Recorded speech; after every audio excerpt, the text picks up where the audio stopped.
What's up YouTube, Jeff back again, and today is Monday, June 6th.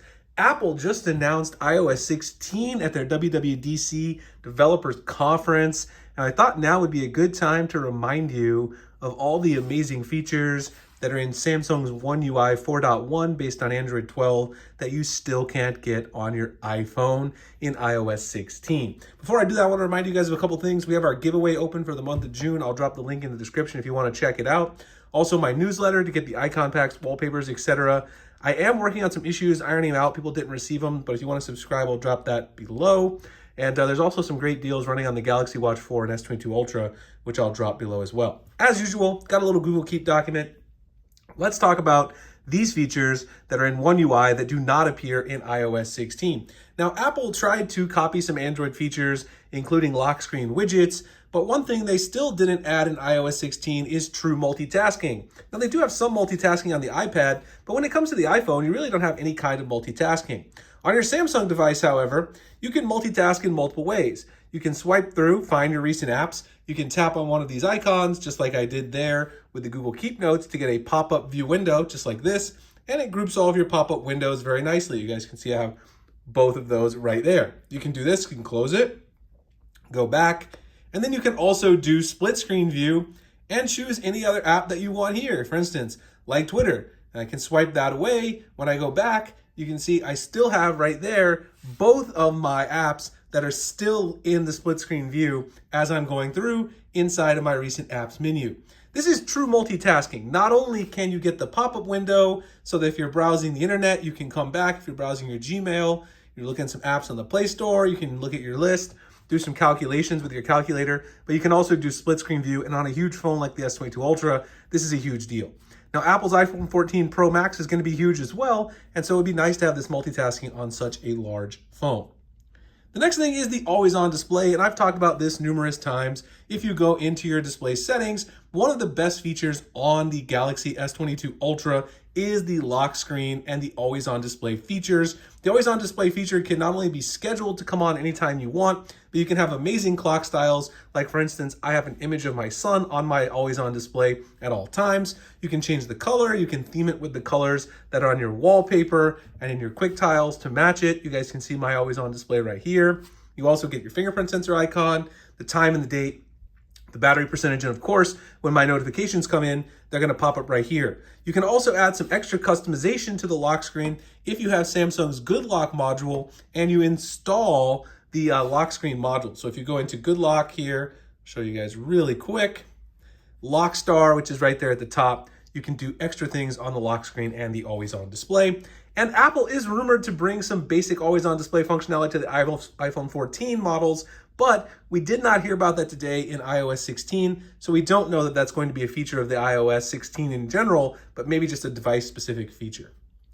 The next thing is powerful file management. Now, yes, Apple has brought file management to the iPhone before, but in Android, you can do so much more with file management. In fact, you can even add a third-party file manager like I have. There's the My Files one, which you see here. This is the Samsung file manager. But I also have a third-party file manager, which is a little bit smoother, has better Material You design, in my opinion. You can organize things, customizable folders, copy and paste between those folders, pretty much access your files just like you would on a computer. And that's one of the things that I love about Android. And this is not just a specific feature to One UI, but something you can do on any Android device is really dive into the files that you have on your Android phone and manage them, copy, paste them, use them in the way that you see fit instead of being locked down to using your files in the way that Apple thinks you should use them by the file type that they are. The next thing is customizing your default apps. So of course, on the iPhone, if you have, if you want to use a browser, Safari is the default browser, and that's going to be your default browser.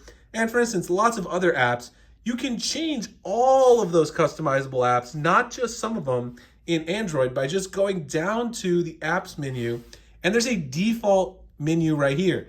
You can change not only the browser, but the caller ID app, your assistant app, which of course I'm using Google Assistant. That's another one of the best parts about Android is getting the Google Assistant built into Samsung One UI now.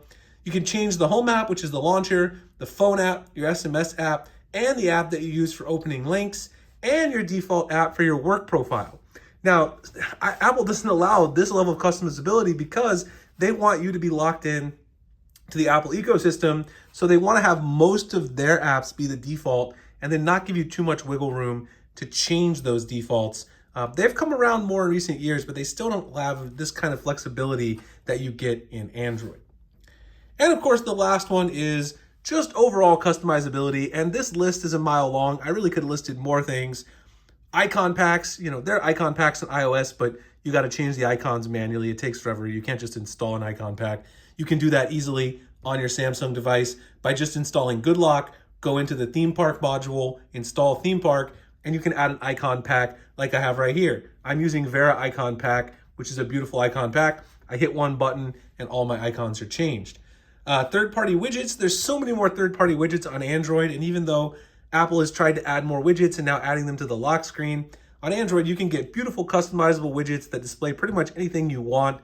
KWGT is a very powerful app that allows you to install these type of widgets, and this one I have right here is from the pack 1 for KWGT Reloaded.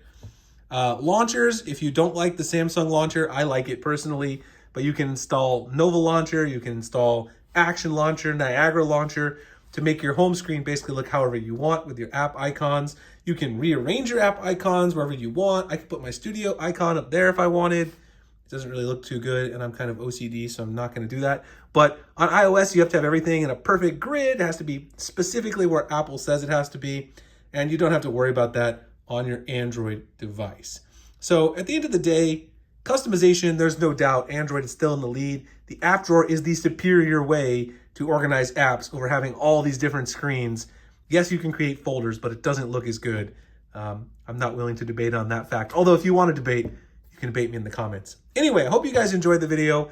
Like, comment, subscribe, hit the notification icon for future videos like this. Tell me what you guys think of iOS 16. If you saw the keynote today, if you read around, let me know if there's anything that piques your interest. There's a couple of interesting tidbits in there. Apple's new CarPlay looks kind of interesting and a few other things. We can talk about it in the comments. Check out the giveaway, also my newsletter if you guys are interested. I appreciate you watching, and I'll see you in the next one. Thanks a lot.